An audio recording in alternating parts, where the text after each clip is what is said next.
À votre avis, pourquoi existe-t-il des personnes si brillantes, si performantes, si indépendantes, à qui semble tout réussir, sauf le domaine amoureux?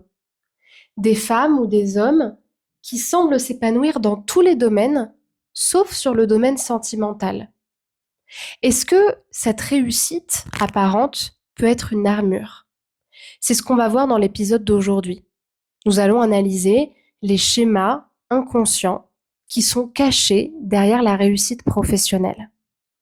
Bonjour à toutes et à tous, j'espère que vous allez bien. Je suis ravie de vous retrouver dans l'épisode d'aujourd'hui pour qu'on aborde ensemble un sujet qui va parler à certaines ou certains d'entre vous, un sujet que j'ai pu analyser, observer dans mes séances, dans mes accompagnements individuels, autour des schémas qui sont cachés derrière la réussite professionnelle et le lien que ça a avec la capacité de s'attacher, la capacité de s'ouvrir et finalement la capacité d'être heureux à travers une relation, mais aussi être heureux de manière générale.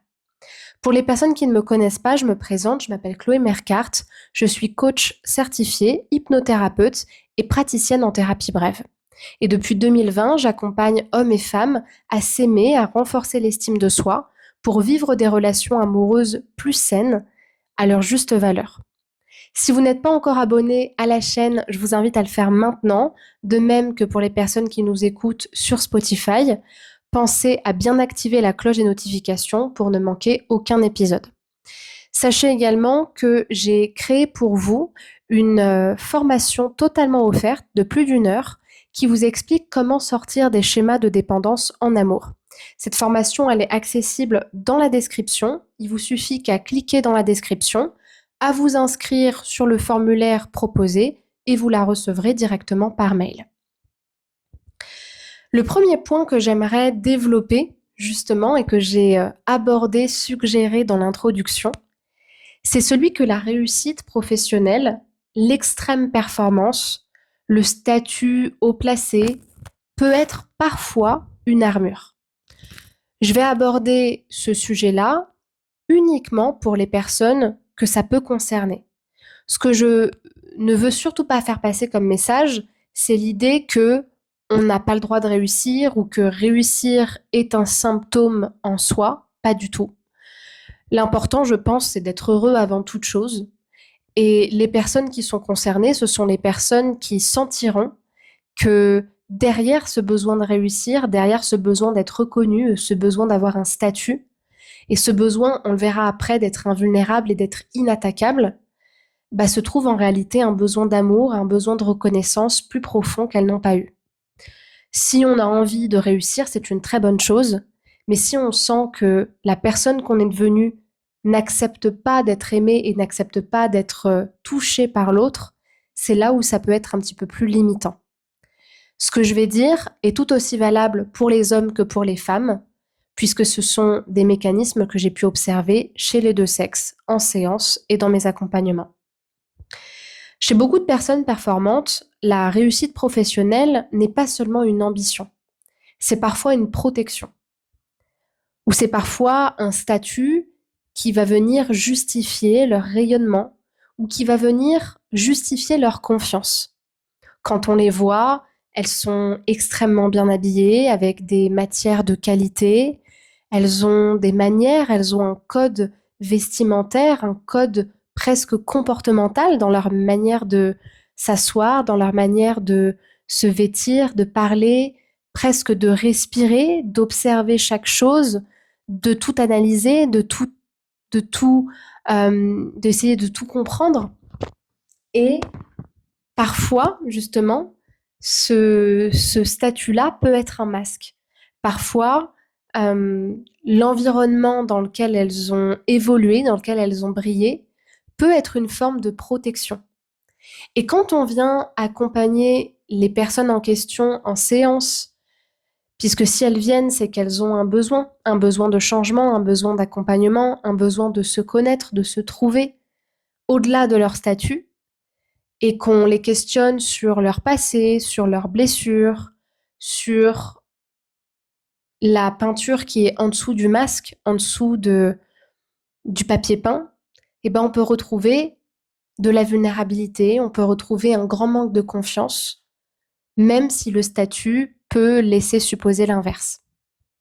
Et derrière ce masque qui semble dire que tout brille pour ces personnes-là, peut se cacher la mémoire d'avoir été trahi ou d'avoir été abandonné, peut se cacher aussi un environnement du passé où l'amour était conditionnel, où il fallait se battre ou mériter l'amour, ou ça peut cacher aussi un apprentissage plus ou moins inconscient, comme une sorte d'héritage de conscience, où la valeur était associée au mérite, à la performance et à la réussite. En fait, il peut y avoir tellement d'explications à ça. Il peut y avoir la famille, les parents, l'éducation, l'expérience à l'école, l'expérience en tant qu'adolescent, l'expérience dans ses premiers amours, dans ses premières relations, ou à un moment donné, dans ces cas-là, chez les personnes qui se sentent concernées, il y a eu justement cette sensation de ne pas être reconnues pour ce qu'elles étaient, de ne pas être aimées inconditionnellement pour ce qu'elles étaient, et de ne pas avoir l'amour qu'elles devaient avoir de manière légitime. Et donc, chez ces personnes qui ont été blessées, il y a pu avoir une sorte de partie en elles, comme une sorte de protection, comme une sorte de deuxième personne, entre guillemets, qui est née, le masque de la personne qui brille, le masque de la personne qui est performante, qui est ambitieuse, qui a envie d'être remarquée, qui a envie d'être reconnue, qui est extrêmement performante, ça c'est pas le souci, mais qui, derrière cette recherche-là, a en réalité un besoin de réparation et de guérison de cet enfant blessé. Et donc, ce sont des personnes extrêmement performantes, qui réussissent extrêmement bien, qui sont très douées, parce qu'elles sont aussi dans la survie, qu'elles sont dans un stress inconscient constant. Mais le problème, c'est que derrière chaque victoire, derrière chaque objectif, elles se rendent compte que la valeur et la paix qui doivent venir d'elles-mêmes n'est pas nourrie par ces victoires. Elles le pourraient, mais en réalité, ces victoires, elles ne sont que très temporaires, elles ne sont que très instables, sans cesse remis en question par un monde du travail toujours plus stressant, toujours plus pressant. Et elles se rendent bien compte que finalement, cette course au statut ou à la réussite, c'est une course qui ne s'arrête jamais. Et quand bien même elles arrivent à la fin de la course, eh bien, elles ressentent pas toujours une sorte de paix intérieure ou de valeur intérieure. Et c'est là où, quand on le travaille justement en accompagnement, on peut se rendre compte que cette autonomie peut être en fait une sorte d'autonomie de protection qui exclut toute émotion, qui exclut toute vulnérabilité, qui peut même rejeter les relations qui viendraient trop gratter sous la poussière justement, et que derrière cette confiance de surface peut se cacher une personne très indépendante, très solitaire et indépendante parce qu'elle est seule et parce qu'elle n'a pas eu d'autre moyen que de l'être. Aussi, là où on va dire le mythe de la réussite rentre en confrontation avec l'amour, et c'est ce que moi j'ai pu accompagner dans mon cabinet, c'est que dans la réussite, il y a un mythe. C'est le mythe de la toute-puissance. Quand on réussit, quand on a un certain statut, un certain pouvoir, on a la sensation qu'on peut maîtriser le monde extérieur. Alors que l'amour, le sentiment amoureux, ça exige la perte de contrôle.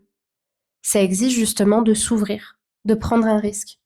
Et c'est pourquoi, quand ces personnes rencontrent une personne qui les émeut, il peut y avoir un sentiment de désorientation qui peut être vu comme une menace, comme un danger, qui peut être rejeté, ou justement elles ont la sensation de perdre le contrôle, de perdre leur repère. Après tout, l'amour, ça ne se planifie pas comme un business plan. Et du coup, la stratégie qui peut être adoptée quand aucun travail thérapeutique n'est fait de guérison, ça peut être une mise à distance de la personne ou de la relation, une mise à distance de ses sentiments, ou alors des blessures qui se réveillent à l'arrivée de l'amour et de la personne.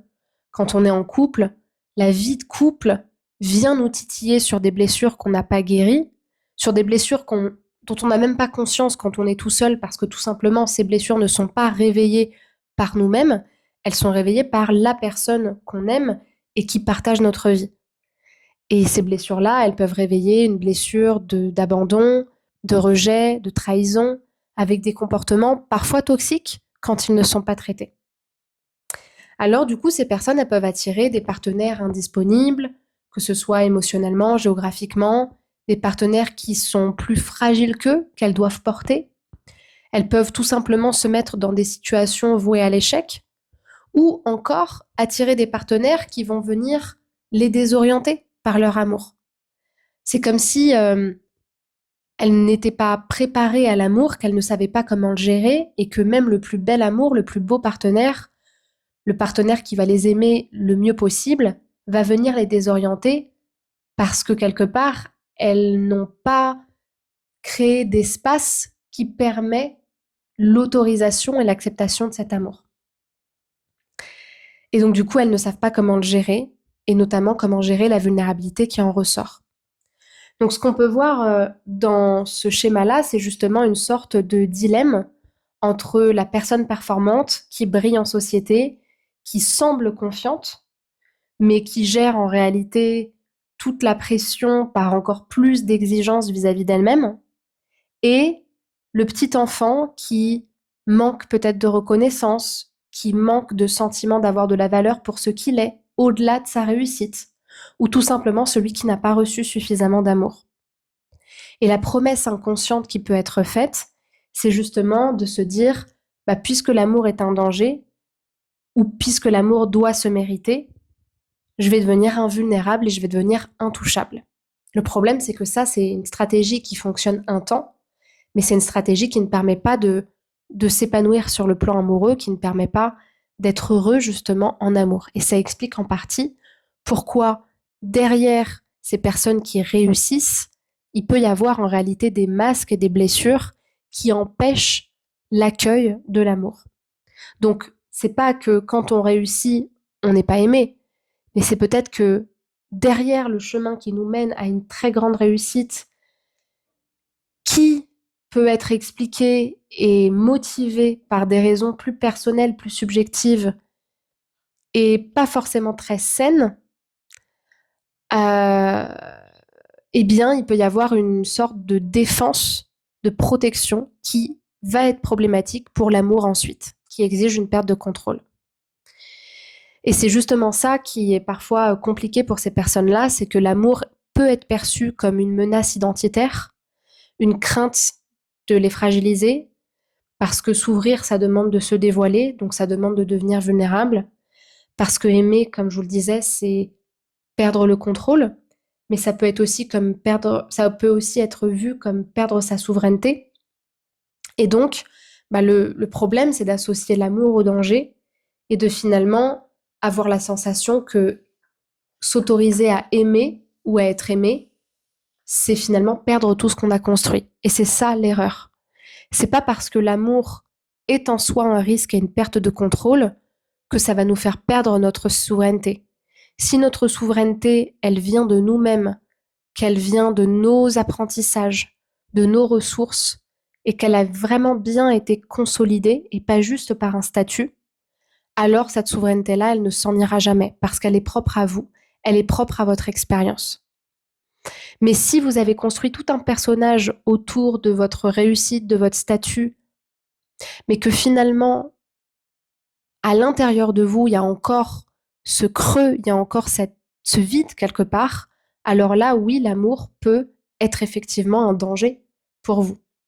Mais ça vous révèle aussi ce qui est à travailler.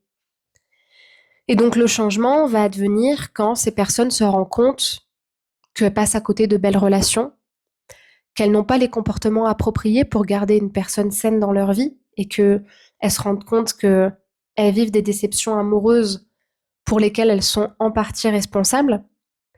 Mais ça peut arriver aussi quand les personnes se rendent compte qu'à un moment donné, courir après la réussite, ça les rend peut-être pas si heureuses que ça, ou que finalement, ce qu'elles pensaient poursuivre derrière, la paix, le bonheur, la valeur, ne se trouve pas derrière.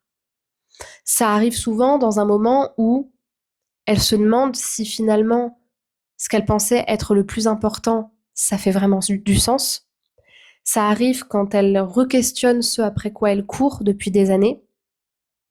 Et ça arrive surtout quand il y a une rencontre qui leur donne envie de se laisser aimer, de se laisser toucher par l'amour et de se laisser voir telles qu'elles sont, dans leur imperfection, dans leur humanité. Et ça, c'est vraiment quelque chose sur lequel on va travailler en thérapie, en séance individuelle à distance ou dans mon cabinet à Paris. On va travailler justement sur leur peur de la dépendance pour pouvoir la regarder, pour pouvoir comprendre cette peur et pour pouvoir l'apaiser. Comprendre aussi ce masque du contrôle et ce réflexe de contrôle pour justement laisser rentrer de la confiance intérieure et personnelle à la place du contrôle, ce qui va permettre ensuite de faire confiance à l'autre. Ça, on le travaille beaucoup avec l'hypnose. Et puis, en coaching et en thérapie de manière générale, on va aider la personne à dissocier sa valeur de sa réussite pour que déjà, elle mette la pression au bon endroit et pas la pression sur la personne qu'elle est et la valeur qu'elle a. Et pour lui permettre aussi de décorréler tout ce qui peut se passer dans sa vie de sa valeur personnelle pour qu'elle soit plus en paix. Et à la fin, toujours en hypnose, on va travailler aussi sur l'autorisation du fait d'être aimé et de se laisser aimer.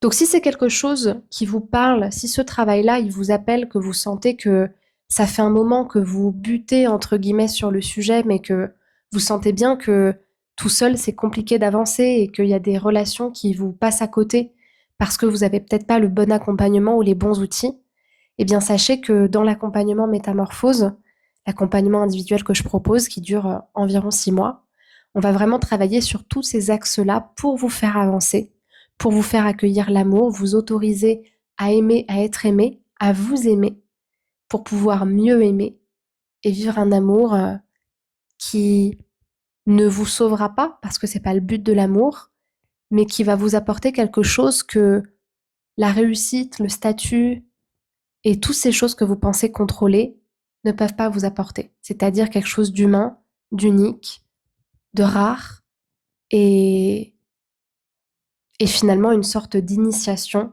de sagesse aussi. Donc pour pouvoir entamer un suivi avec moi, la chose à faire, c'est de cliquer sur le premier lien dans la description de l'épisode, de choisir sur l'agenda Calendly le créneau que vous voulez, de remplir les questions.